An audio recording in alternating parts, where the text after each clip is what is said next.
నమస్కారం. మనసులో మాట కార్యక్రమానికి స్వాగతం. ఈరోజు మన విశిష్ట అతిథి శ్రీ ధర్మపురి శ్రీనివాస్ గారు. ఉమ్మడి రాష్ట్రంలోనే సీనియర్ నేతగా ఒక వెలుగు వెలిగిన శ్రీ శ్రీనివాస్ గారు మంత్రిగా, పిసిసి అధ్యక్షుడిగా, 2 సార్లు హిట్ కాంబినేషన్లో ఒకరిగా, పార్టీని విజయపదంలో నడిపించిన నేతల్లో ఒకరిగా వైఎస్తో పాటు ఉన్నటువంటి శ్రీనివాస్ గారు ప్రస్తుతం టీఆర్ఎస్ రాజ్యసభ సభ్యునిగా ఉన్నారు. అంతకుముందు తెలంగాణ శాసన మండలిలో తెలుసుకునే ప్రయత్నం చేద్దాం మనసులో మాట కార్యక్రమంలో. నమస్కారం శ్రీనివాస్ గారు, మీరు ఈ కార్యక్రమంలో పాల్గొన్నందుకు ముందుగా ధన్యవాదాలు. మీకు స్వాగతం చెబుతూ, ఎట్లా ఉంది, అంత పెద్ద కాంగ్రెస్ పార్టీ నుంచి టీఆర్ఎస్లోకి వచ్చారు?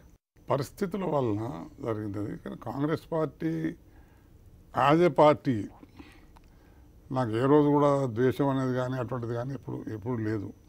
అక్కడ జరిగిన పరిణామాలు వాస్తవంగా కూడా ఇది జనానికి కూడా కొంతమంది తెలియచ్చు, కొంతమంది తెలియకపోవచ్చు. ఈ మాట అన్నారు కాబట్టి నేను మాట చెప్పాలి. శ్రీనివాస్ గారు ఏంటి, కాంగ్రెస్లో ఇన్నేళ్ళు 2 సార్లు పీసీ ప్రెసిడెంట్, మంత్రి, ఎంత పెద్ద పెద్ద పదవులు చేసి సడన్గా టీఆర్ఎస్లోకి వెళ్ళిపోయారేంటి అనే ఒక ఫీలింగ్ అయితే ఉంది కదా. కొంతమందిలో డెఫినెట్గా ఉంటుంది. ఎందుకు ఉండదు? ఎందుకంటే లోపల విషయాలన్నీ వాళ్ళకి తెలియదు కదా. 2 సార్లు పీసీసీ ప్రెసిడెంట్గా చేసిన మాట వాస్తవమే. పార్టీ అవకాశం ఇచ్చింది, గొప్ప అవకాశం, వాస్తవమే. దానికి నేను సోనియా గాంధీ గారికి పదే కృతజ్ఞతలు చెప్తూనే ఉన్నాను ఎప్పుడు. ఆ రకమైన పార్టీకి సంబంధించిన వ్యవహారాన్ని ఖచ్చితంగా నా మీద విశ్వాసంతో అప్పచెప్పారు. నేను దానికి రిజల్ట్స్ ఇచ్చినాను. ఆ తర్వాత నేను ఏ రోజు కూడా పూర్తి కటింగ్లు పెట్టారు. కానీ దీంట్లో గవర్నమెంట్లో గవర్నెన్స్లో ఎక్కడ మనకి ఇన్వాల్వ్మెంట్ లేదు కదా. మీ అందరికీ తెలుసు, నేను మంత్రిగా ఉంటే ఏ పోర్ట్ఫోలియోలు ఉన్నాయో, ఎట్లుండేనో. ఆ తర్వాత లీడర్ ఆఫ్ ది అపోజిషన్గా ఉండి రిటైర్ అయితే నాకు ఇచ్చింది 3 years కౌన్సిల్ అయితే రోషయ్య గారి వేకెన్సీలో ఒక మాట కూడా చెప్పకుండా, అసలు కన్సల్టేషన్ ఇన్ఫర్మేషన్ వదిలేయండి, అసలు వాసన లేకుండా ఇది లేకుండా సడన్గా డ్రాప్ చేసి ఒక అమ్మాయికి ఇస్తే, సరే ఎవరికైనా ఇచ్చుకోండి, నాకు ఒక మాట చెప్పింటే, ఈ కారణాల వల్ల నువ్వు ఉండు, నేను నాకు ఏదో చెప్పాల్సింది చెప్పింటే నేను ఆమెకు ఎన్నటికీ విధేయంగా ఉండేవాడిని. కానీ మరి ఆమె కూడా పట్టించుకోకుండా నేను 2 లెటర్లు రాస్తే దానికి రెస్పాన్స్ రాకుండా పోయేసరికి దానికి దిగ్విజయ్ సింగ్ మేజర్ కారణం. దిగ్విజయ్ సింగ్కు నాకు ఎందుకు తేడా వచ్చిందంటే 2007 నుండి నేను కొన్ని విషయాలు దిగ్విజయ్ సింగ్ ఇక్కడ ఈ రాష్ట్రంలో చేసిన వ్యవహారాలు కొన్ని ఏదైతే ఉండేనో, ఏదైతే జరుగుతుందో, ఆనాడు అప్పటికి రాజశేఖర రెడ్డి గారు బతికే ఉన్నారు. నేను ఆమెకు ఒక లెటర్ రాశాను. ఆ లెటర్ ఆయన చేతికి పోయింది. ఆ తర్వాత ఆయన నా పట్ల మార్చిలో రిటైర్మెంట్ ఉంది, డిసెంబర్ జనవరి నుండే లేడీకి ఇస్తామని చెప్పడం మొదలుపెట్టారు, జనానికి ప్రచారం మొదలుపెట్టారు. అంటే 2007 నుంచి దిగ్విజయ్ సింగ్ గారు మీ మీద కక్షగా ఉన్నాడు. ఆయన మీద ఏమైనా కంప్లైంట్ చేశారా సోనియా గాంధీ? అంటే కొన్ని విషయాలు ఆమె దృష్టికి, ఇప్పుడు యాజ్ పీసీసీ ఆనాడు నేను మినిస్టర్గా ఉన్నా, ఎడ్యుకేషన్ మినిస్టర్గా ఉన్నా. ఆయన పీసీసీ ప్రెసిడెంట్గా నాకు కాంగ్రెస్ పార్టీ అంటే ఒక పొజిటివ్నెస్ ఉండే, ఇది నా పార్టీ అన్న భావన ఉండే. అటువంటి భావనలు కొన్ని పొరపాట్లు జరుగుతూ ఉంటే ఆమె దృష్టికి తెస్తే అందులో వేరే అంశాలు కూడా ఉండే కనుక ఆమె రెఫర్ చేసింది ఇన్ఛార్జ్ జనరల్ సెక్రటరీకి. అది ఆయన మనసులో పెట్టుకున్నాడు. ఆ తర్వాత లేడు అనుకోండి, ఆ తర్వాత వేరే వాళ్ళు వచ్చారు ఇన్ఛార్జ్గా. మళ్ళీ ఇప్పుడు ఆయన వచ్చాడు కదా, ఆయన ఇన్ఛార్జ్గా 2014 కంటే ముందు వచ్చాడు. అక్కడ నుండి మొత్తం నన్ను డ్యామేజ్ చేసే ప్రయత్నంలో పార్టీ డ్యామేజ్ అయింది. పార్టీ డ్యామేజ్ చేశారు కాదు అంటే మీ మీద ఒక విమర్శన చేస్తే పార్టీలో అన్ని అనుభవించాడు. నేను చెప్తున్నాను కదా, ఇప్పుడు పార్టీలో అనుభవించిన అంటే సర్వీస్ చేసే అనుభవించాను. నన్ను డిప్యూటీ సీఎం చేస్తామన్న మాట ఉండే, సరే అది వదిలేయండి. ఎక్కడైనా గవర్నెన్స్లో ప్రధాన పాత్ర పోషించే రెవెన్యూ మినిస్టర్ కానీ, హోమ్ మినిస్టర్ కానీ, ఫైనాన్స్ మినిస్టర్ ఇవ్వలేదు. ఇప్పుడు రాజశేఖర్ రెడ్డి గారు నేను చాలా క్లోజ్గా ఉండి, రామచంద్రరావు గారు, రాజశేఖర రెడ్డి గారు ఏదైనా ఇష్యూస్ ఉన్నప్పుడు థర్డ్ పర్సన్ ఎవరైనా పిలిస్తే నన్నే పిలిచేవారు. అంత క్లోజ్గా ఉన్న వాళ్ళము. హైకమాండ్ మాటలు విని నేను పీసీసీ ప్రెసిడెంట్ అయిన తర్వాత మా మధ్య గ్యాప్ తెచ్చారు. హైకమాండే తెచ్చారు గ్యాప్. వాళ్ళ సిస్టమ్స్ అవి ఉన్నాయి. దాంట్లో మాకు మిస్ అంటే ఒక్క విషయంలో మటుకు they were clear, I was also clear, chief minister Rajasekhara Reddy అనే దాంట్లో ఏమాత్రం తేడా లేదు. ఆ మాట నాకు సోనియా గాంధీ గారు మొదలే చెప్పారు. కానీ నన్ను ఏం చేస్తామన్నారు, ఏమన్నారు అనేది అది వేరే విషయాలు. నా ఉద్దేశంలో కూడా రాజశేఖర రెడ్డి గారు కావాల్సిందే. కనుక నేను ఎప్పుడు కోరుకోలేదు. అంటే అయితే ఎమ్మెల్సీ పదవి రానందుకే ఎంత కోపం వచ్చేసింది? ఎమ్మెల్సీ పదవి రానందుకు కాదు. Let me be very clear. మీరు జ్ఞాపకం ఉందో లేదో, జనార్దన్ రెడ్డి గారు క్యాబినెట్లో ఉన్నప్పుడు నేను మినిస్ట్రీకి రిజైన్ చేశా. అవును నేను సెకండ్ టైం పిసిసి ప్రెసిడెంట్ అయినప్పుడు మినిస్ట్రీకి రిజైన్ చేశాను. అవును నేను పదవుల కోసం రాజశేఖర రెడ్డి గారి క్యాబినెట్లో రాజశేఖర రెడ్డి గారు ఆయన కంటిన్యూ కమ్మన్నాడు. To be fairness, Sonia Gandhi గారు ముందే I no objection if you continues as a minister also అన్నాడు, కానీ but I chose to resign. Okay. ఎందుకంటే otherwise we can't work independently. మళ్ళీ సొంతంగా ఇప్పుడు నాకు 3.5 years రోసేది వేకెన్సీ ఇచ్చారు. అవును లీడర్ ఆఫ్ ది అపోజిషన్గా ఉన్నారు. ఉన్న తర్వాత నాకు తెలియకుండా హాఫ్ టర్మ్ ఇచ్చినప్పుడు అందులో లీడర్ ఆఫ్ ది అపోజిషన్ ఉన్నావు, సీనియర్ లీడర్ కదా, 2 సార్లు పీసీ ప్రెసిడెంట్. ఇవన్నీ చేసిన తర్వాత అబ్రప్ట్గా అసలు తెలియకుండా చేయకుండా ఒక అమ్మాయికి ఇచ్చి, అది పోయి ఎవరు నేను గ్రూమ్ అప్ చేసిన అమ్మాయికి నా జిల్లాలో ఇచ్చిన తర్వాత కనీసం ఒక మాట కూడా చెప్పలేదు. నేను లెటర్స్ రాశా, లెటర్స్ రాస్తే కూడా నాకు రిప్లై లేదు. నేను ఒక స్టేజ్లో అనుకున్నాను నన్ను పిలిపిస్తుందేమో, పిలిపించి మాట్లాడుతాను, అది కూడా లేదు.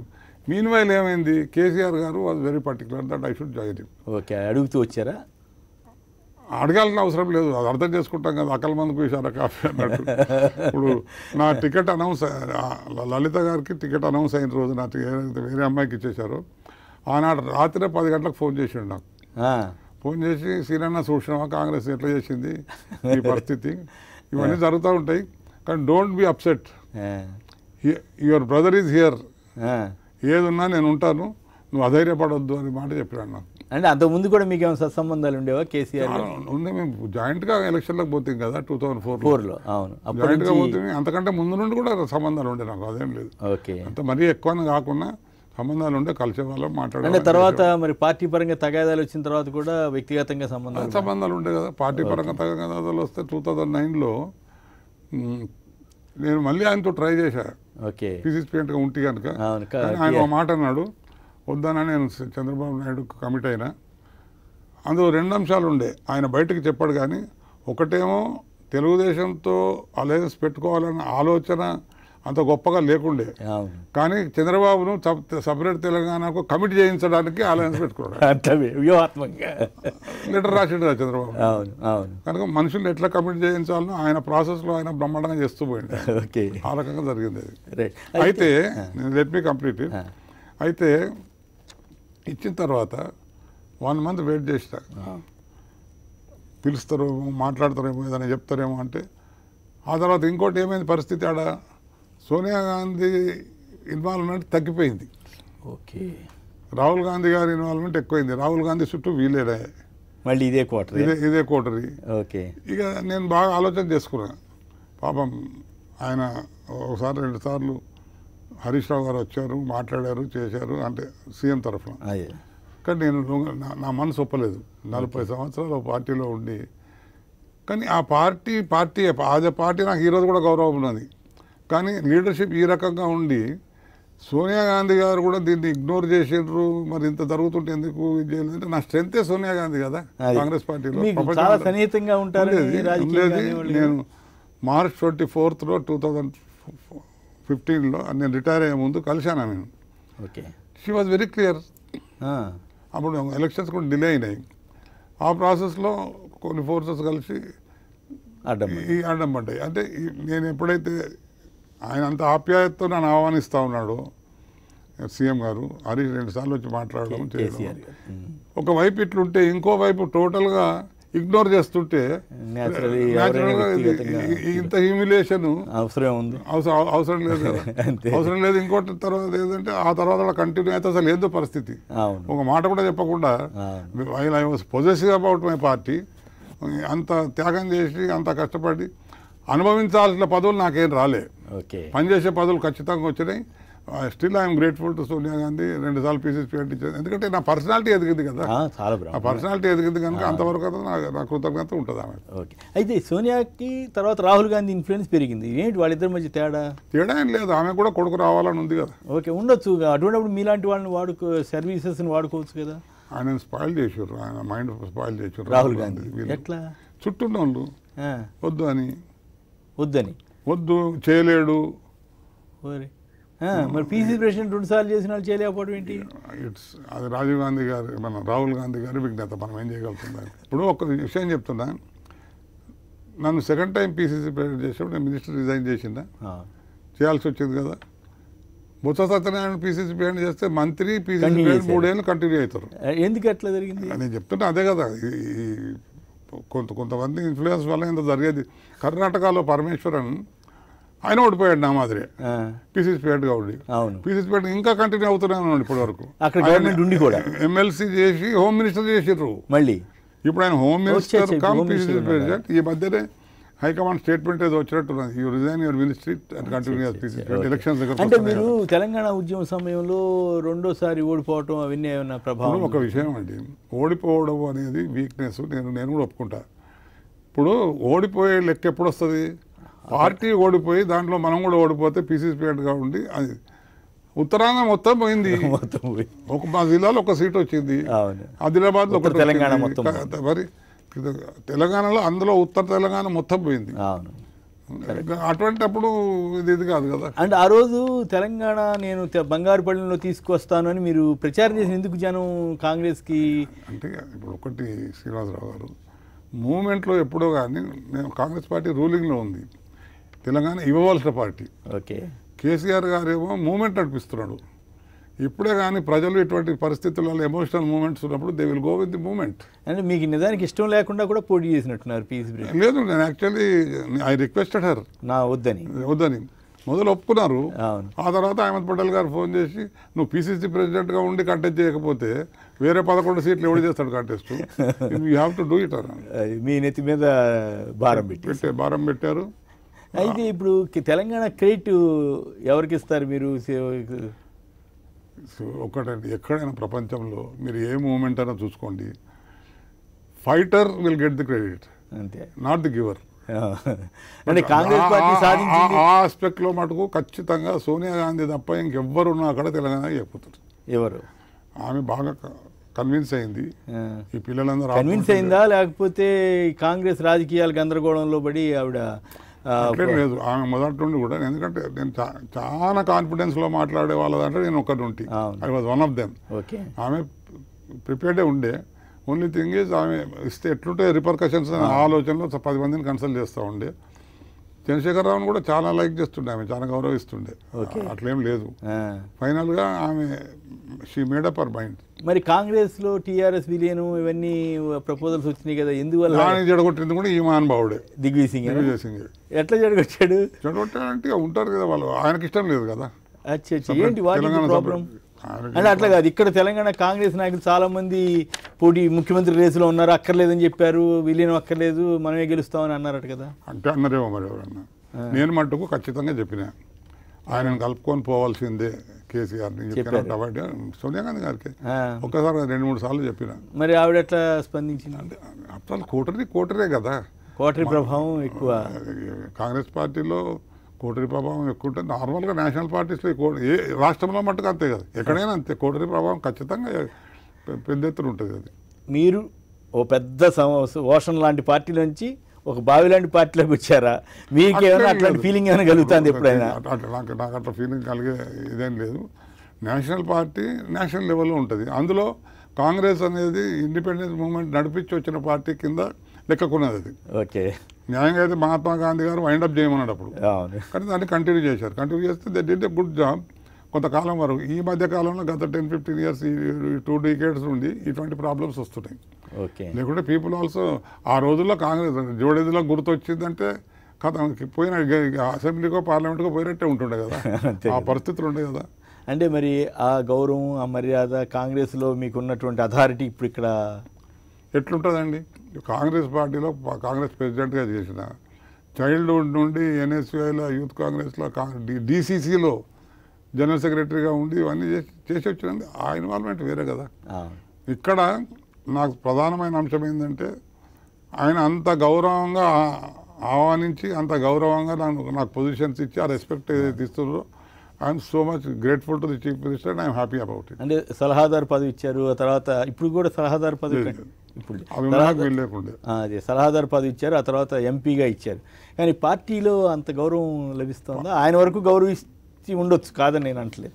పార్టీలో అంత గౌరవం నాకు దాంట్లో పోయి నేను చేయాల్సింది ఏం లేదు కదా. అంటే మొన్న ప్లేనరీలో మీరు ఏదో వేదిక ఎక్కపోతే కాస్త ఇబ్బంది అయింది అన్ని వేస్ట్ మాటలు. ఆ రోజు నా పరిస్థితి బాగాలేదు. I was very weak. ఈ ప్రాసెస్లోనే ఐ వాజ్ వెరీ వీక్. పైకి కలవడానికి కంగ్రాచులేట్ చేయడానికి పోయినాను. దిగి వస్తుంటే ఒక ఆయన వచ్చి ఏదో చెవిలో చెప్పాడంట కదా, ఈ ఎంపీలంతా కింద. అదేం లేదు, ఎంపీల పైన ఎప్పుడు లేదు. ఎంపీలంతా పైకి పోయి గ్రీట్ చేసిరా అండి. అచ్చా. అంటే కానీ వార్తలు అయితే ఇట్లా వచ్చినాయి కదా, మీరు అప్సెట్ అయ్యారు. డి శ్రీనివాస్ మిమ్మల్ని ఎవరైనా ఆపగలుగుతారా? మధ్యలో మా మీద పెడుతున్నారు. మీడియా మీద. మీడియా ఎట్లా ఉంది కేసీఆర్ గారి పాలన? కేసీఆర్ గారి పాలన ఎట్లున్నది నన్ను అడిగితే, ఎందుకంటే మీరు మీడియాలో ఉన్నారు, మీకు బాగా తెలుసు. అయితే మీరు వాస్తవం చెప్పడము, మీరు రాయడము, మీరు చూపించడం అది వేరే అంశం. నా లెక్కలో మటుకు ఆయన అజెండా బేసిక్గా బంగారు తెలంగాణ చేయాలి. బంగారు తెలంగాణ అంటే గోడు తెలంగాణ అని కాదు, ఒక బ్రహ్మాండమైన ఒక కాన్సెప్ట్ పైన ఈ రాష్ట్రాన్ని డెవలప్ చేయాలని పోతున్నాడు. ఆయన ప్రధానమైన ఇంపార్టెన్స్ అనేది ఇరిగేషన్కి, డ్రింకింగ్ వాటర్కి ఇస్తున్నాడు.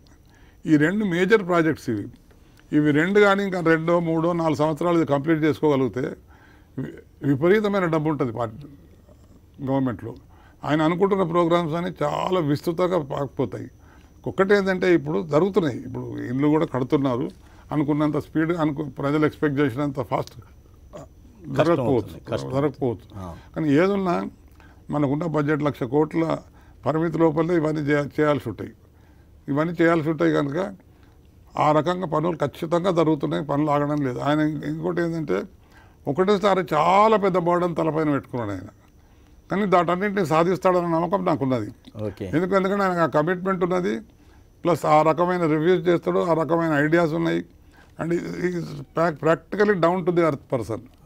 నన్ను ఒక మాటలో చెప్పాలంటే ఎన్సైక్లోపీడియా. ఆయనకు తెలియని సబ్జెక్ట్ లేదు. మనసులో మాట కార్యక్రమంలో ఇప్పుడు చిన్న విరామం. అంటే రాజశేఖర రెడ్డి గారు జీవించి ఉంటే రాష్ట్రం వచ్చేది కాదనేది చాలా మంది అభిప్రాయం. అంటే తెలంగాణ ఇచ్చి చివరి కాంగ్రెస్ ఏమి సాధించుకుంది, తన కొంప తానే ఉంచుకున్నట్లయింది కదా. ఇప్పుడు కేసీఆర్ గారు కలుపుకుంటే మర్జ్ చేసుకుంటే అసలు 90 సీట్లు వచ్చాయి కదా. కాంగ్రెస్ని ముంచింది దిగ్విజయ్ సింగ్ అని అంటారు. కిరణ్ కుమార్ రెడ్డి గారిని ఎందుకు సెలెక్ట్ చేసుకున్నారు రోసీ గారి తర్వాత? యంగ్స్టర్ పరిగెత్తోడు ఉండాలి అని. మరి రన్నింగ్ రేసా? బూరతో పనిచేసేటోడు కావాలి. చంద్రబాబు నాయుడు గారు నిన్న ఒక స్టేట్మెంట్ ఇచ్చారు. 2004 కనుక నేను గెలిచింటే అసలు రాష్ట్రం ఎక్కడికో వెళ్ళిపోయి ఉండేది అని అంటారు. 9 ఏళ్ళు. అయితే మరి ప్రాజెక్టులు రిజైనింగ్ కాంగ్రెస్ పార్టీ బహుశా మీతో సహా అందరూ విమర్శలు చేశారు కదా, ఈ ప్రాజెక్టులు ఇది అవుతాయా, అప్పులు పాలు చేస్తున్నారు రాష్ట్రాన్ని అని. మీరు ఎప్పుడు విమర్శలు చేయలేదా? నేను విమర్శ చేసే పొజిషన్ ఎప్పుడు లేదు. అంటే అపోజిషన్ లీడర్ ఉన్నారు కదా. అపోజిషన్ లీడర్గా ఉన్న టీఆర్ఎస్ గవర్నమెంట్ కదా. అవును, టీఆర్ఎస్ మీద ఇప్పుడు నేను అపోజిషన్ లీడర్గా ఉన్నది ఫస్ట్ ఇయర్లో. ఇంత పెద్ద ప్రాజెక్ట్స్ ఇవన్నీ, ఈ కార్యక్రమాలు ఒక సంవత్సరం లోపల ఏం జరుగుతాయి, 2 సంవత్సరాల మాత్రం ఏం జరుగుతాయి, 1,00,000 కోట్లు ఇన్వాల్వ్ ఇరిగేషన్ అండ్ రీడిజైనింగ్. అప్పుడు మొదటి నుంచి నేను as leader of the opposition thanksgiving మోషన్లో మాట్లాడేటప్పుడు గవర్నర్కి నేను క్లియర్గా అడిగినాను, ఐ అప్రిషియేట్ మీ ప్రోగ్రామ్స్ అన్నీ, మీరు ఇవన్నీ చేస్తూ ఉన్నారు, ఐడియాస్ ఉన్నాయి, ప్రొజెక్షన్స్ వస్తున్నాయి, తప్పితే నాకు ఒక్క విషయం చెప్పండి, మీ అప్రిషియేట్, కానీ మీరు ఎట్లా చేస్తారు, దీనికి ఫండ్స్, రిసోర్సెస్ ఇవన్నీ అవి చూపించాల్సిన అవసరం ఉంది. The direction you are going is right. Okay. అంటే అప్పుడు మీ మీద ఏమన్నా అనుమానం వచ్చిందా కాంగ్రెస్కి, ఏదో కేసీఆర్తో మ్యాచ్ ఫిక్సింగ్లో ఉన్నారని ఏమన్నా? అనుమానం వస్తే నేను ఏం చేయలేను. నేను ఎన్నడూ కాంగ్రెస్ పార్టీకి నా జీవితంలో ఎన్నడూ ద్రోహం చేయడం కానీ, సోనియా గాంధీ గారికి ద్రోహం చేయడం కానీ, పార్టీకి ద్రోహం అటువంటి ఆలోచన ఎన్నడూ లేదు. ఈరోజు అదేవిధంగా నేను కేసీఆర్ గారికి ద్రోహం చేసే సమస్య లేదు. ఆయనతోనే ఏదైనా ఇష్యూ మీద డిఫర్ అయితే నేను డిస్కస్ చేస్తాను, మాట్లాడతాను. అది అట్లా కాదు ఇట్లా అంటాను. ఫైనల్గా కంక్లూజన్కి వస్తాం. కానీ పార్టీకి భిన్నంగా వ్యవహారం చేసే శైలి నా చిన్నతనం నుండి కూడా లేదు. ఇప్పుడు మొదటి నుంచి పార్టీ మీద 100%. మీరు అసలు తెలంగాణ ఉద్యమానికి సంబంధించి తెలంగాణ సపరేట్ కావాలని కాంగ్రెస్ తరఫున అసెంబ్లీలో మాట్లాడిన మొదటి స్పీకర్ కదా. అవును. ఇప్పుడు ఇన్నేళ్ల తర్వాత మీకు అవన్నీ రికలెక్ట్ చేసుకుంటే మీకు ఏమనిపిస్తుంది? నా కమిట్మెంట్ ఉండే మొదటి నుండి. అదేదో ఆషామాషికి మాట్లాడిన విషయం కాదు. ఆ రోజు కూడా ఎట్లా మాట్లాడినానంటే, నేను బయటపడితే అది సాధించాలి, లేకుంటే మరి డైరెక్షన్ మారొద్దు. ఓకే. ఆ కమిట్మెంట్ ఉన్న మనిషిని. అప్పుడు నోటీస్ ఇస్తే స్పీకర్ పర్మిషన్ ఇచ్చారు డిస్కషన్ ఆన్ తెలంగాణ. పర్మిషన్ ఇచ్చినప్పుడు అపోజిషన్లో ఉన్నారు, అపోజిషన్లో ఉన్నాం. రాజశేఖర రెడ్డి గారు అపోజిషన్ లీడర్. ఉన్నారు.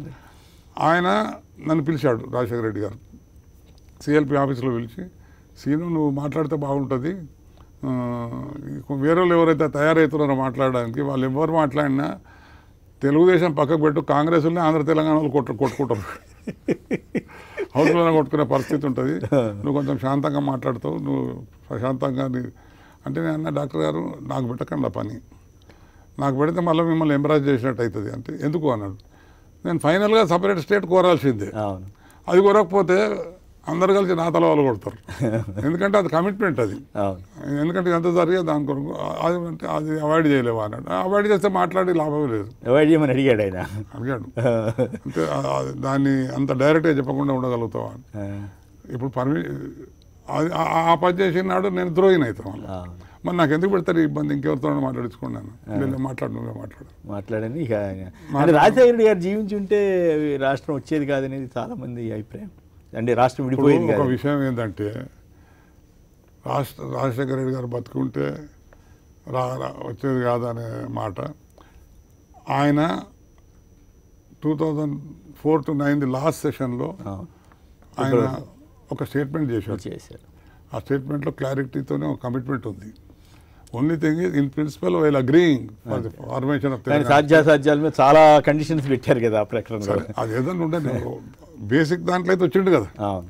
ఇప్పుడు ఏ రోజైతే మేము అలయన్స్ చేసినామో 2004లో మేనిఫెస్టోలో వర్కింగ్ కమిటీ రెజల్యూషన్ మేనిఫెస్టోలో పెట్టాం కదా.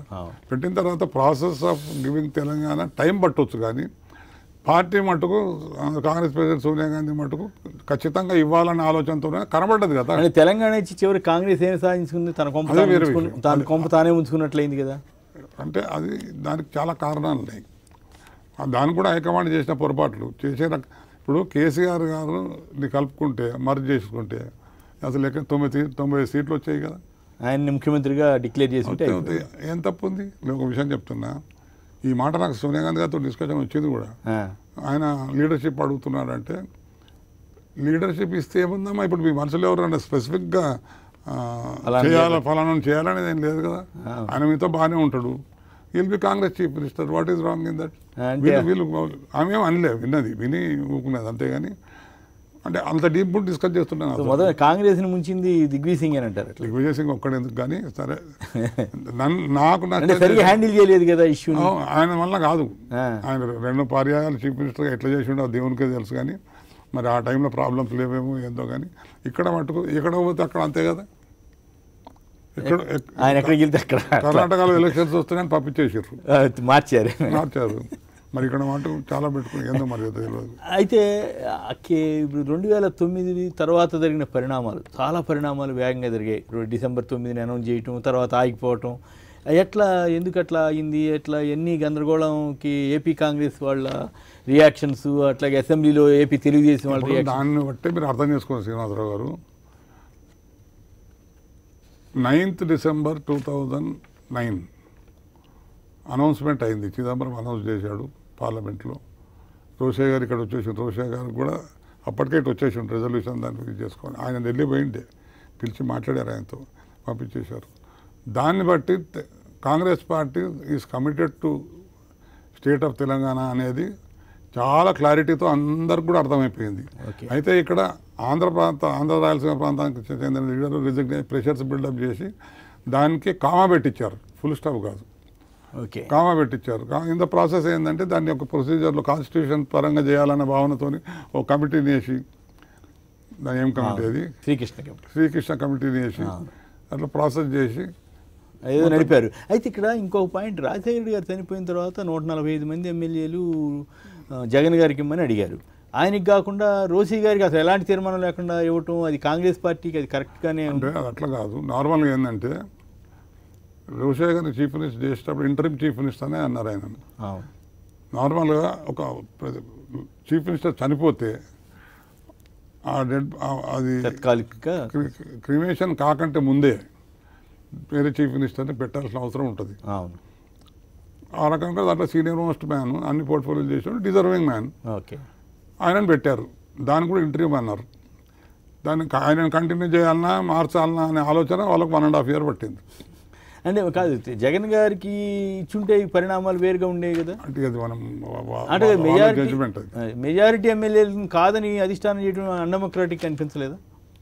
ఇప్పుడు ఈ పార్టీస్లో, నేషనల్ పార్టీస్లో ముఖ్యంగా, రీజనల్ పార్టీస్ అయితే లీడరే ఉంటాడు, అంత ఉంటుంది, ఇంకో మాట ఉండదు. నేషనల్ పార్టీస్లో సాధారణంగా పరిణామాలు, పరిస్థితులు వీటన్నిటి చేసి మరి వాళ్ళు ఎందుకంటే నిర్ణయం తీసుకున్నారో తెలియదు. ఓకే. మరి తర్వాత కిరణ్ కుమార్ రెడ్డి గారిని ఎందుకు సెలెక్ట్ చేసుకున్నారు? రోసయ్య గారి తర్వాత. రోసయ్య గారి తర్వాత కిరణ్ కుమార్ రెడ్డి, అది నాకు ఇంతవరకు అర్థమవుతలేదు. అదేంటి, ఎందుకు? ఆయన 3 ఏళ్ళు చేసిండు, దిగిండు, పోయిండు, అయిపోయింది. కానీ నాకు ఇంతవరకు అర్థం కావట్లేదు ఎందుకు చేసినారేమో. మరి ఎవరు చేశారు? ఎవరు చేసినా కాంగ్రెస్ ప్రెసిడెంట్కే వస్తుంది కదా. వస్తుంది. చిదంబరం అంటారు, ఇంకెవరు అంటారు. కానీ ఏదున్నా కానీ అట్లా మీకున్న సమాచారం మీకు ఢిల్లీలో బోల్డ్ కాంట్రాక్ట్స్ కథా కమిషన్ ఉంది కదా. ఆయన ఏదో జగన్ ఎదుర్కోగలుగుతాడు, youngster, same community, neighbouring district అన్న భావన ఒకటి వాళ్ళకు నూరు పోసిర్రు. ఓకే. చేసిర్రు అంతే. యంగ్స్టర్ పరిగెత్తోడు ఉండాలి అని. మరి అదేమో రన్నింగ్ రేసా? బూలతో పనిచేసేటోడు కావాలి కానీ అటువంటివి చేస్తుంటారు కొన్ని. అంటే ఇప్పుడు జగన్కి ఇచ్చుంటే అప్పుడు అసలు ఇవ్వడానికి ఏంటి అభ్యంతరం కాంగ్రెస్ అధిష్టానం? చెప్తున్నా కదా, ఇప్పుడు ఫస్ట్ బేసిక్గా రోషయ్య చేయాల్సిందే, దాన్ని ఎవరు ఆపలేరు. ఓకే. ఎందుకంటే ఆ ఇంటర్వ్యూ పాపం ఆయనకు ఉన్న 1 year 4 months ఎంతనో క్యాబినెట్ రీషఫల్ చేసుకునే పర్మిషన్ కూడా, పోర్ట్ఫోలియోలు మార్చే పర్మిషన్ కూడా లేకుండా ఆయన లేకుండే. అవును. He was destined to become chief minister, became. అంతే. లక్కీలీ ఏంటంటే వాళ్ళకి దించిన తర్వాత మర్యాద గల పొజిషన్ ఇచ్చారు, గవర్నర్ పోస్ట్ ఇచ్చారు. ఓకే. మరి కిరణ్ కుమార్ రెడ్డి అప్పుడు అనేక పరిణామాలు జరిగినాయి తెలంగాణ ఇష్యూ సంబంధించి. మరి ఏకంగా సిడబ్ల్యూసి తీర్మానం చేస్తే కూడా ఆయన వ్యతిరేకించాడు. 1.5 సంవత్సరం గడువు ఉంది కదా, అప్పుడు ఎందుకు తీస్తామనే ఆలోచనలోకి వచ్చారు, ఆల్మోస్ట్ డిసైడ్ చేసుకున్నారు. సమ్మ మరి కిరణ్ కుమార్ రెడ్డి మేనేజ్ చేసుకున్నాడు తీయకుండా. ఎట్లా, ఎవరిని మేనేజ్ చేస్తాడు? ఆయన చిదంబరం చాలా క్లోజ్ అని అంటున్నారు. అందుకే నేను చెప్తున్నాను కదా, మనం అథెంటిక్గా చెప్పలేము. ఓకే. ఇవన్నీ బయట డిస్కషన్స్ కానీ అథెంటిక్గా చెప్పండి. అంటే పార్టీలో ఆ రోజు ఉన్నటువంటి టాక్ అయితే చిదంబరం ద్వారానే ఆపుకోగలిగాడా? ఐ డోంట్ నో ఎవరు అని జనరల్ టాక్. కాదు, ఇప్పుడు మీరంతా తెలంగాణ వాదులు, ఆయన సమైక్యవాది, ఓకే, నో ప్రాబ్లం. కానీ ఒక పార్టీ డెసిషన్ తీసుకున్న తర్వాత దిగ్విజయ్ సింగ్ ఏమన్నాడు, ఆయన సమైక్యం గురించి మాట్లాడుతున్నాడు ఎట్లా అంటే ఆయనకి హీ హాజ్ ద రైట్ అన్నాడు. అదే కాదు, ఆయన టోటల్గా కాంగ్రెస్ పార్టీకి, సమైక్య రాష్ట్రానికి అనుకూలంగా కాంగ్రెస్ పార్టీ హైకమాండ్కు విరుద్ధంగా మాట్లాడినాడు. అవును, అదే కిరణ్ కుమార్ రెడ్డి. నెక్స్ట్ డే నేను నిజామాబాద్లో ఉంటే పాపం ప్రెస్ మీడియా వాళ్ళు, ఎలక్ట్రానిక్ మీడియా ఇక్కడ నుండి 2-3 ఛానళ్ళు కూడా వచ్చాయి అక్కడికి. అవును. అక్కడ నేను ప్రెస్ కాన్ఫరెన్స్ పెట్టి బాగా వాయించిన. ఆ తర్వాత నెక్స్ట్ డే హైదరాబాద్ వచ్చినాను. హైదరాబాద్ వచ్చి నాకు దిగ్విజయ్ సింగ్ ఫోన్ చేస్తాడు. ఫోన్ చేసి, Srinivasji, you have criticize you have attack the chief minister, you please don't do that. నేను you can talk anything about the Congress party and you want me to keep quiet. అంటే అదంతా double గేమే కదా. అంటే నేను అన్నాను, అప్పటికి ఇంకా I think I was PCC ప్రెసిడెంట్గా కూడా ఉన్నట్టున్నారు.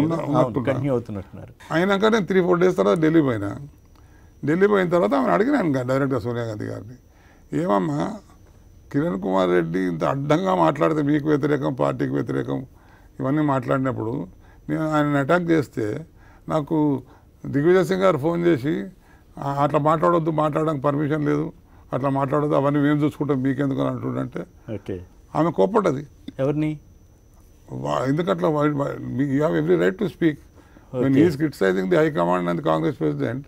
How can anybody keep quiet? Why did Digvijay said this అందా? అంటే దిగ్విజయ్ సింగ్ గారిని కూడా కిరణ్ కుమార్ రెడ్డి గారు మేనేజ్ చేశారనుకోవాలా, లేకపోతే దిగ్విజయ్ సింగ్ గారు? ఇప్పుడు నేను చెప్పినా కదా, దాంతో యూ క్యాన్ ఇన్ఫర్, ఇక మీరు ఏమన్నా ఊహించుకోండి. చంద్రబాబు నాయుడు గారు నిన్న ఒక స్టేట్మెంట్ ఇచ్చారు, నేను చదివాను అక్కడ పేపర్లో. 2004 కనుక నేను గెలిచి ఉంటే అసలు రాష్ట్రం ఎక్కడికో వెళ్ళిపోయి ఉండేదని అంటున్నారు. మరి మీరంతా అప్పుడు కాంగ్రెస్లో గెలిచి మీరు హేమహేమిలుగా ఉన్నారు.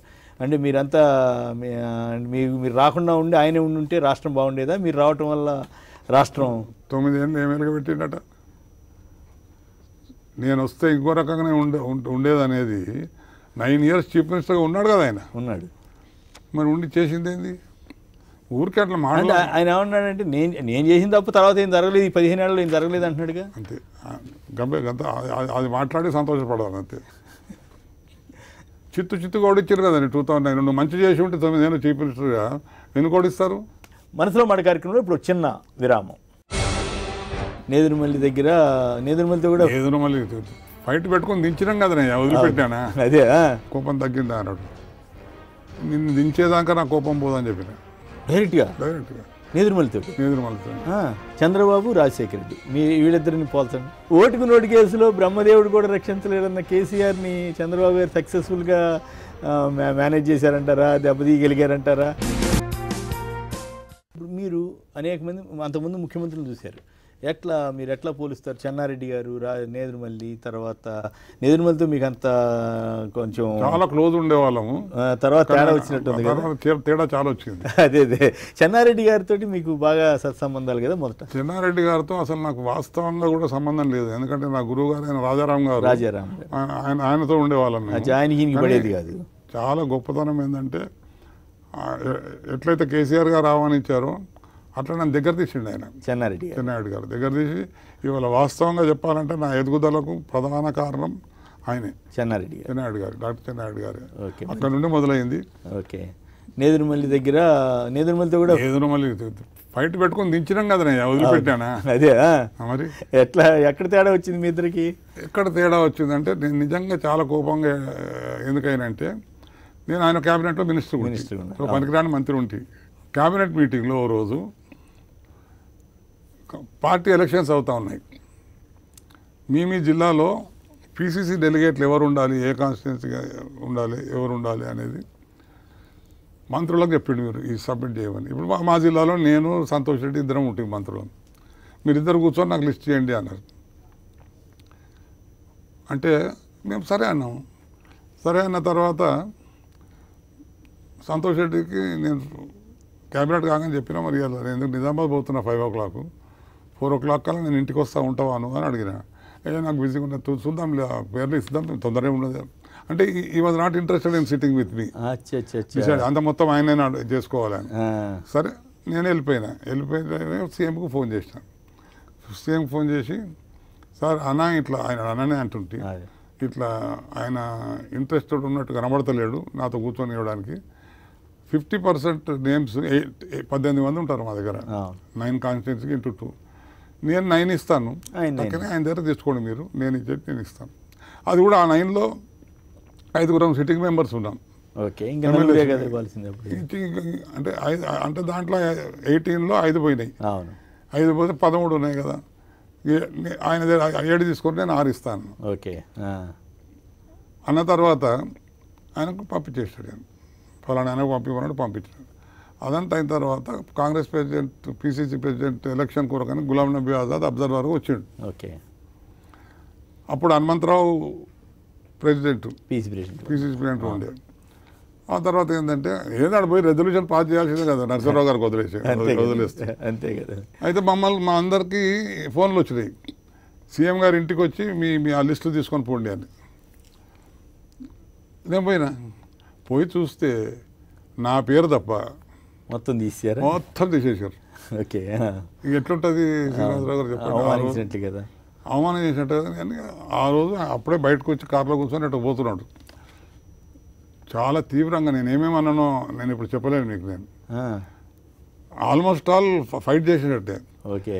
మన పూసల రంగారు ఉండే కదా, ఆయన జానకిరామ్ మాదాల్ వాళ్ళిద్దరు లాక్కపోయి పక్కకు తీసుకుపోయి ఏంది ఇదంతా అని ఆయన కారులో వెళ్ళిపోయాడు. ఓకే.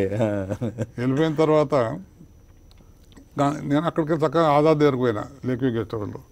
ఆజాద్కు చెప్పిన హనుమంతరావు చేసిన లిస్టే కరెక్ట్ లిస్టు, ఈయనంతా చిల్లర వ్యవహారం చేసిండు, దీన్ని మీకు హైకమాండ్ ఎట్లా అప్రూవ్ చేస్తుందో నాకు తెలియదు, మీరు వాళ్ళకి ఇన్విటేషన్స్ పంపించిండ్రంట, వాళ్ళని మటుకు తాడు కట్టి వెనక కూర్చోబెట్టు.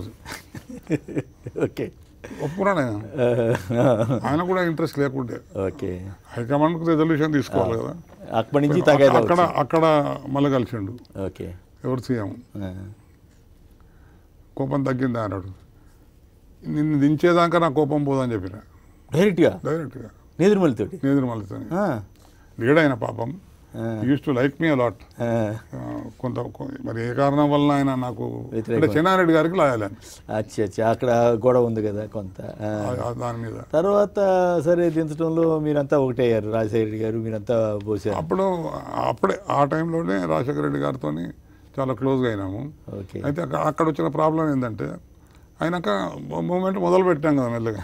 సింగపూర్ రాజేశ్వరరావు గారు ఉంటుంది, ఆయన ఫోన్ చేశాడు, సీను నువ్వు 11 o'clock ఇంటికి వస్తావంటే వస్తాను అన్న. డిఎల్ రవీందర్ రెడ్డి వస్తాడు, పాలడు వెంకటరావు వస్తాడు, ఇలా అన్న ఇవన్నీ విస్తృత బేకార్ వేస్ట్, ఇవి time you're wasting your time. Resignation letters తీసుకొని రమ్మనండి, వాళ్ళ లెటర్ ప్యాడ్లు తీసుకొని రమ్మని అక్కడ తయారు చేద్దాం. రిజైన్ చేయడానికి తయారైతే ఏమైనా బండి కదులుతుంది తప్ప, అంతే, లేకుంటే జనార్దన్ దించడానికి, లేకుంటే మట్టుకు ఏం జరగదు అని అంటే అంతే అంటావా అన్నారు. లేకుంటే ఎందుకన్నా ఊరికి వచ్చే టైం వేస్ట్, మీ ఛాయలు దాయిపించుడు, మీ టిఫిన్ చేయించుడు వేస్ట్, మా టైం వేస్ట్ అనవసరం. That's how it started. సాయంత్రం లోపల 12 మంది రిజిగ్నేషన్ లెటర్స్ ఇచ్చారు. 2-3 తప్పించుకున్నారు, జలగం ప్రసాద్ లాంటి మంత్రులు తప్పించుకున్నారు, ఆడికి వచ్చి వెళ్ళిపోయారు. అట్లా ఆ లెటర్ దాన్ని చేసి నెక్స్ట్ డే వాడు చిత్తరంజన్ ఢిల్లీ పోతుండే, ఆయనతో పంపిద్దామన్నారు. నేను రాజేశ్వరరావు గారు లోపల తీసుకుపోయి చిత్తరంజన్తో లెటర్లు పంపితే ఆయన ఇంటర్వ్యూ కూడా ఇవ్వడు, లెటర్లు కూడా తీసుకోడు. ఆయన పర్సనల్ ఫ్యాక్స్ నెంబర్ ఏదైనా ఉంటే పంపించండి, ఫ్యాక్స్ పంపించేసేయండి. ఆ తర్వాత మీరు పోయిన ఫ్యాక్స్ పంపించి ఏవిఆర్ కృష్ణమూర్తి అని ఉండే కదా ఆయన దగ్గర, ఆయనకు చెప్తే ఆయన చూపించిందంట. చూపిస్తే direct address to the chief minister letters, అంతే, మీరు పర్మిషన్ ఇవ్వండి మేము తక్కువ తలుచుకోవడం ఇండివిజువల్ లెటర్ రాసి ఒక కవరింగ్ లెటర్ రాసి పెట్టి పంపించడం. ఆయన సర్ప్రైజ్ అయ్యిండు, మరి వీళ్ళు మరి సీరియస్గానే ఉన్నారండి, ఆయన మీద చాలా ఇంపాక్ట్ పడ్డది. సరే ఆయన ట్యాక్ట్ఫుల్గా మేము రిజైన్ చేయడం వల్ల తీసేస్తున్నట్టు కాదు, కానీ ఏదో రకంగా మొత్తం మీద మెడికల్ కాలేజ్ ఇష్యూలో కోర్టు కేసు వచ్చింది కనుక ఆ రకంగా తీసేసాడు. రైట్. తర్వాత విజయభాస్కర్ రెడ్డి గారితో కూడా బాగా క్లోజ్గా, విజయభాస్కర్ రెడ్డి గారికి అందరికంటే ముందు నుండి నాకు ఎంతో సంబంధం. అంటే నేను స్టూడెంట్ లీడర్గా ఉన్న కాలం నుండి is to like me a lot. కొన్నిసార్లు నేను కొడుకులక భావిస్తుండే. ఓకే. మరి తర్వాత కాలంలో రాజశేఖర రెడ్డి గారితో ఎట్లా స్నేహం ఎట్లా ఏర్పడింది? రాజశేఖర రెడ్డి గారు దట్ వే ఫ్రెండ్లీ ఉంటుంటాం మేము, అటాచ్మెంట్ అంతా లేకుండే, క్లోజ్నెస్ లేకుండా. ఆ క్లోజ్నెస్ అనేది 98 నుండి డెవలప్ అయింది. ఓకే. ఎట్లా మీరు ఆయన్ని ఎట్లా చూస్తారు జనరల్గా? ఆయన అపోజిషన్ లీడర్గా ఉన్నాడు, ముఖ్యమంత్రిగా ఉన్నాడు, మీరు ఆయనతోటి అపోజిషన్ లీడర్ ఉపనాయకుడిగా పనిచేశారు, అట్లాగే మంత్రిగా పనిచేశారు, పీసీ ప్రెసిడెంట్గా చేశారు. మీ ఇద్దరిది హిట్ కాంబినేషన్ అనే ఒక టాక్ ఉంది. ఆయనే అంటుండే కదా.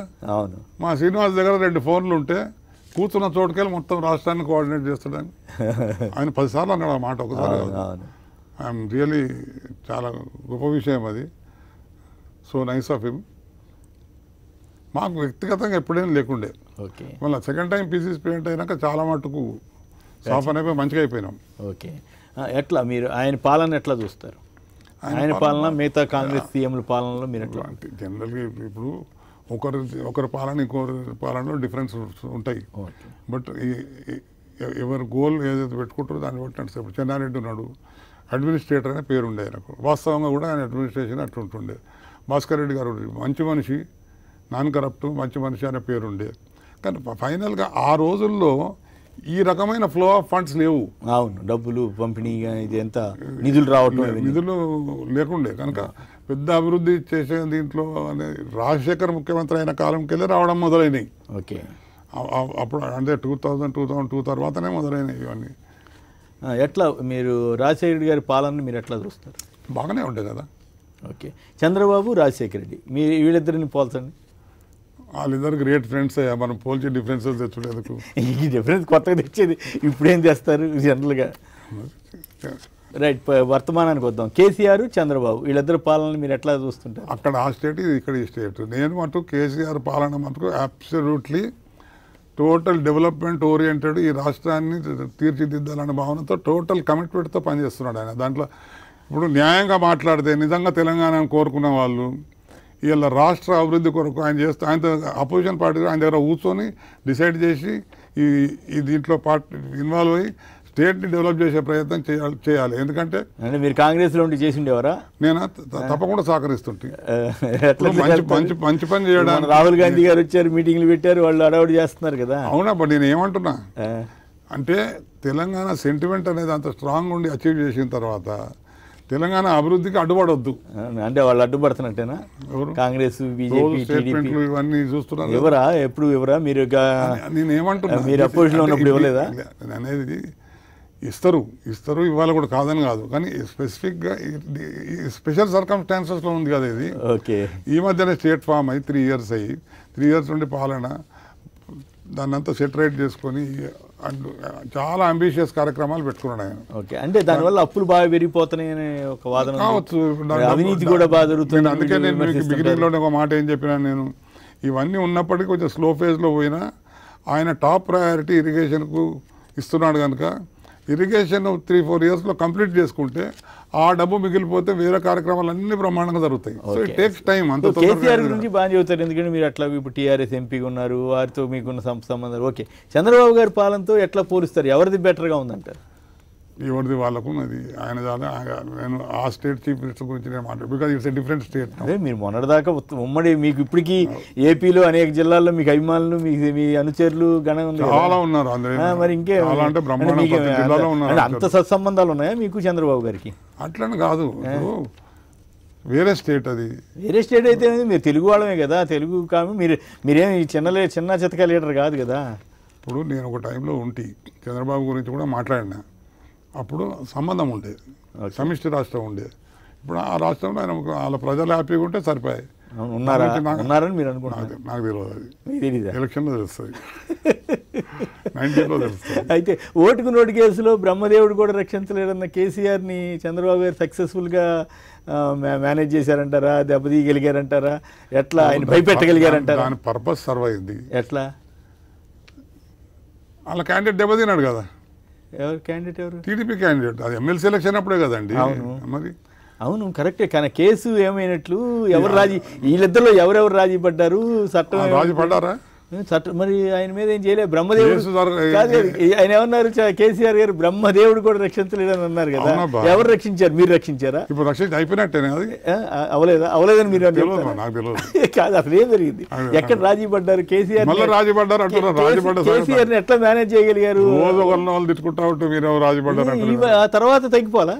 అసలు కేసీఆర్ గురించి చంద్రబాబు మాట్లాడట్లేదు ఈ మధ్యకాలం. ఈయన కూడా ఆయన గురించి అనవసరంగా మాట్లాడు, అది వేరే విషయం. కానీ అంతకుముందు ఉప్పు నిప్పుగా సాగినాయి కదా. సరే, ఇప్పుడు ప్రశాంతంగా ఉంది కదా. కేసీఆర్ గారి దీంట్లో ఒక ప్రధానమైనటువంటి విమర్శ ఏంటంటే సచివాలయానికి వెళ్ళరని, దీనివల్ల అట్లాగే జనాన్ని పెద్ద కలుసుకోవట్లేదని. ఆయనకు జనం ఉద్యమం నడుపుండొచ్చు కాదని అట్లా, కానీ చాలా విమర్శలు చేస్తుంటారు కదా విపక్షాలు. దాని మీద ఎట్లా మీరు కుటుంబ పాలనని, వీటి మీద ఎట్లా? కుటుంబ పాలన అనేది ప్రతి చోట ఉన్నది. అంటే వాళ్ళకు ఇంపార్టెన్స్, వాళ్ళే పాలిస్తున్నారని కాదు, వాళ్ళకు ప్రాధాన్యత అనేది ఏ స్టేట్లో లేదు, ఎక్కడ లేదు. కాంగ్రెస్ పార్టీలో మటుకు లేదా? కానీ ఇవి నడుస్తుంటాయి. ఒకటేంటంటే ఆయనకు కొన్ని బిలీఫ్స్ ఉన్నాయి ఆయనకు. దాంట్లో భాగంగా వాస్తు ఇవన్నీ చాలా నమ్ముతాడు కనుక ఆయన బ్రహ్మాండంగా సీఎంస్ కాటేజ్ రెసిడెన్స్ అనేది, అది ప్రగతి భవన్ అనేది ఎవరు ముఖ్యమంత్రి అయినా అందులోనే ఉండాలన్న దీంతో అదొక మంచి బ్రహ్మాండంగా చేసి ఉండేది. క్యాబినెట్ మీటింగ్లో కూడా ఆడ పెట్టుకునే పరిస్థితి ఉన్నది. ఇప్పుడు ఫైనల్గా సెక్రటరియట్కు రాకపోవడం అనేది ఒక అంశం, కానీ ఏ రకమైన పాలన ఇస్తున్నాడు, ఎంత ఎఫిషియెంట్గా గవర్న్ చేస్తున్నాడు అనేది ఇంపార్టెంట్. ఇవి పెద్ద ఇంపార్టెంట్ కాదు ఇవన్నీ. అంతేనంటారు? అంతే. అంటే ఆ పార్టీలో ఉన్నారు కాబట్టి మీరు ఆ పార్టీలో ఉన్నారు కాబట్టి అని అనకండి. ఇప్పుడు ఆ పార్టీలో ఉన్న మీకు తెలిసి మీరు 30 ఏళ్ళగా ఉన్నారు కదా, చీఫ్ మినిస్టర్లు సెక్రటరియట్కి అరుదుగా వచ్చేవాళ్ళు, లేదా అసలు రాననే వాళ్ళు ఎప్పుడైనా చూసారా? అంటే వాళ్ళకు ఆ కాన్సెప్ట్ లేనప్పుడు వస్తారు. ఓకే, కొంతమంది తక్కువ వస్తుంది, కొంతమంది ఎక్కువ. ఇప్పుడు కొంతమంది చీఫ్ మినిస్టర్లు అయితే పొద్దున్న సాయంత్రం దాకా ఉంటారు, సెక్రటరీ ఉంటుంది. కొంతమంది మధ్యాహ్నం వరకు వచ్చి వెళ్ళిపోయేవాళ్ళు. అంటే ఇట్ ఆల్ డిపెండ్స్. ఇప్పుడు ఎట్లయిపోయిందంటే పనులు పెరిగిపోయినాయి, అడ్మినిస్ట్రేషన్ పెరిగిపోయింది, పనులు పెరిగిపోయినాయి, గవర్నెన్స్ టైం ఎక్కువ ఇవ్వాల్సి వస్తున్నది. ఓకే, ఇవన్నీ ఈ వాస్తు కోసం సెక్రటరియట్ మార్చడం ఇవన్నీ కూడా మంచిదని అంటారా? ఈడ మార్చండి, మార్చాలి కదా, మార్చాలని. ఒకవేళ అక్కడ పోలో గ్రౌండ్ ఏదైతే ఉందో అక్కడ కానీ కట్టగలిగితే ఈ రాష్ట్రానికి బాగా సూటబుల్ ఉంటుంది. అన్ని యాంగిల్స్కి వెళ్ళి సెంటర్లో అవుతుంది. దీనికి అనుగుణంగా ఈ బిల్డింగ్ ఇట్లా చేస్తారు, దేనికైనా ఏమున్నది పెద్ద పని. రైట్. అయితే మీ కుటుంబ పాలన గురించి వచ్చినప్పుడు మీ అబ్బాయి గురించి కూడా రావాలి. మీ అబ్బాయి మేయర్ అయ్యారు, ఇప్పుడు ఏంటి, ఏం చేస్తున్నాడు, ఎట్లా ఉన్నారు? మేయర్ అయ్యిండు, మేయర్ ఆనాటి పరిస్థితులలో చాలామంది ఆపే ప్రయత్నం చేసినప్పుడు కూడా కార్పొరేటర్స్ మేము 50లో 34 గెలిచిన తర్వాత ఇంక ఇష్యూ ఏముంటుంది అయిండు. ఆ తర్వాత వానికి అదృష్టం ఎట్లా రాసిందో వాడు ఎట్లా చేసుకుంటాడో ఇప్పుడు యాక్టివ్గానే ఉన్నారండి ఉంటాడు. ఓకే. అంటే అప్పుడు మీరు ఓడిపోవడానికి అన్ని మీ అబ్బాయి మేయర్గా ఉంటే కారణం అని ఒక టాక్ వచ్చింది. అవన్నీ పనికిరాని మాటలు. వాడిని టార్గెట్ చేయాలనే ఉద్దేశంతో కొంతమంది పని కట్టుకొని ఇవన్నీ ఫ్లోట్ చేశారు. మీ కుటుంబం గురించి కూడా చెప్పండి. ఇప్పుడు నాకు 2 కొడుకులు. పెద్ద ఆయన అయితే అక్కడ మేయర్గా ఉండే ఆయనకు ఎడ్యుకేషన్ ఇన్స్టిట్యూషన్స్ ఉన్నాయి, ఆయన పని ఆయన చేసుకుంటున్నాడు. చిన్నోడు ఇక్కడ డెవలపర్గా బాగా చేసుకుంటున్నాడు. So you're happy family. I'm happy family. Right. అంటే మీరు అసలు రాజకీయాల్లోకి ఎట్లా వచ్చారు? చిన్ననాటి ఉండొట్టి రాజకీయాల్లో. నేను స్కూల్ లైఫ్కి వెళ్ళి పాలిటిక్స్లో ఉంది. అప్పటి నుంచి ఎన్ఎస్సిఐ వీటి ద్వారా వీటన్నిటి ద్వారా వచ్చిన మొదటిసారి టికెట్ ఎట్లా వచ్చింది? 85లో పోటీ చేసినట్టు. 83లో పోటీ 83లో. ఓకే. నిజామాబాద్ నుండి అప్పుడు భాస్కర్ రెడ్డి గారు సీఎం, వెంకటస్వామి గారు పిసిసి ప్రెసిడెంట్. ఓకే. మీకు బాగా సంతోషం కలిగించిన సందర్భం? బాగా సంతోషం కలిగించింది. నేను కాంగ్రెస్ పార్టీలో ఫస్ట్ టైం పిసిసి ప్రెసిడెంట్ అయినప్పుడు మోస్ట్ హ్యాపీయెస్ట్ డే. ఎందుకంటే ఒక పార్టీలో ఆ స్థాయికి ఎదగలిగిన సంతృప్తి నాకు. అందులో పెద్ద రాష్ట్రానికి సంబంధించి ఉండేవారు కదా. మామూలుగా జనరల్గా రాజకీయ నాయకులకి పీసీ ప్రెసిడెంట్ అయిన తర్వాత ఒక ముఖ్యమంత్రి అవ్వాలని ఆకాంక్ష ఉంటుంది. మరి ఆకాంక్ష నెరవేరకపోవడం కొంచెం ఆకాంక్ష వాస్తవంగా లేదు శ్రీనివాసరావు గారు. నేను ఫ్రాంక్గా చెప్తున్నాను మీకు. నేను ఇప్పుడు ఎవరు దేర్ అప్పుడిప్పుడు పేర్లు వస్తూ ఉండే ఇది చేస్తుంటుంది అంటూ ఉంటుంది, కానీ హైకమాండ్ వాళ్ళు కూడా సౌండ్ చేశారు కొన్నిసార్లు. ఓకే. నాకెందుకో అది వస్తుందనే నమ్మకం ఎప్పుడు లేకుంటే, ఎప్పుడు లేదు, కానీ ఆశించలే కూడా. అది ఇంకా రాజకీయ లక్ష్యం ఏమైనా ఉందా? యూఆర్ హ్యాపీ విత్ ఇంకా ఇంతకంటే పెద్ద లక్ష్యం ఆలోచన కూడా చేయకూడదు. అంటే కేంద్ర మంత్రి అవటం అవకాశాలు ఇట్లా, అంటే ప్రాంతీయ పార్టీ అనుకోండి, బట్ స్టిల్ అంటే ఎన్డీఏకి మద్దతు ఇవ్వాలని ఏమైనా మీరు ఏమైనా సలహా ఇస్తారా? ఎన్డీఏకి కానీ యూపీఏకి? ఎన్డీఏకి మద్దతు ఇవ్వాలని సలహా నేను ఎందుకు ఇస్తా? లేకుంటే ఇంకెవరికైనా మద్దతు ఇవ్వాలని నేను ఎందుకు? మద్దతులు ఇచ్చే ఇష్యూ మేము ఏదైనా ఉంటే సీఎం గారు మాతో డిస్కస్ చేసినప్పుడు మా ఒపీనియన్ మేము చెప్తాం. అంటే కాదుగా మోడీ గారికి మద్దతుదారుడిగా ఉన్నారు. ఏదో మొన్న ఏదో అమిత్ షా విషయంలో కాస్త గడబడైంది, కానీ but by and large sailing with central. Modi గారికి మద్దతుగా ఉన్నది only in the interest of administration and governance, state central relationship మంచిగా ఉండాలండి, అంతే తప్ప అంతకుమించి ఏం కాదు. ఓకే. అయితే ఫైనల్గా ఈ మీ రిజర్వేషన్లు కానీ ఇవన్నీ ఆచరణ సాధ్యంగానే హామీలు ఇచ్చారు కేసీఆర్ అనేది కూడా బాగా వీళ్ళు విమర్శలు చేస్తారు. ఇప్పుడు దానికి రాష్ట్రపరంగా చేయాల్సింది చేసారు, అమలు చేస్తారా లేదా చూద్దరు. కానీ మరి 2 లక్షల రూపాయలు రుణమాఫీ చేస్తామని కాంగ్రెస్ వాళ్ళు చెబుతున్నారు. అది దాని ఎఫెక్ట్ వచ్చే ఎన్నికల మీద ఏమైనా ఉంటుందా? ఇంకా 1.5 year పైన ఉన్నది. 1 లక్ష రూపాయలు కమిట్ చేసిన తర్వాతనే అది ఎంతో కష్టంగా ఇవ్వగలిగారు. సరే, లెటస్ సీ. అంటే ఇక్కడ మరి కేటీఆర్ అని హరీష్ రావు వర్గాలని అంటుంటారు, ఏమైనా మీ దృష్టికి వచ్చినాయి? కాంగ్రెస్లో చాలా వర్గాలు చూశారు కదా. అది నేను నమ్మరు. ముఖ్యమంత్రి గారు ఇంకా 10-15 ఏళ్ళు రూల్ చేసేటట్టు ఆరోగ్యంగా ఉన్నాడయ్యా. ఓకే. లేని అన్ని పుట్టించి లేని కథలు ఎందుకు పెడుతున్నాడు నాకు అర్థమవుతుంది. డి శ్రీనివాస్ గారు అంటేనే సహజంగానే ఆచితూచి చాలా జాగ్రత్తగా మాట్లాడతారనే పేరుంది. దానికి తగ్గట్టుగానే ఆయన మనసులో మాట పూర్తిగా కాకపోయినా అక్కడక్కడ అవసరమైన చోట మాత్రమే బయట పెడుతూ కొన్ని చోట్ల చాలా జాగ్రత్తగా రిజర్వ్డ్గా ఉంటూ వచ్చారు. ఏదేమైనప్పటికీ కూడా డి శ్రీనివాస్ గారు మనకి అవకాశం ఇచ్చినందుకు వారికి ధన్యవాదాలు. Thank you very much. చాలా సంతోషం అండి, మీరు అవకాశం ఇచ్చినందుకు ధన్యవాదాలు.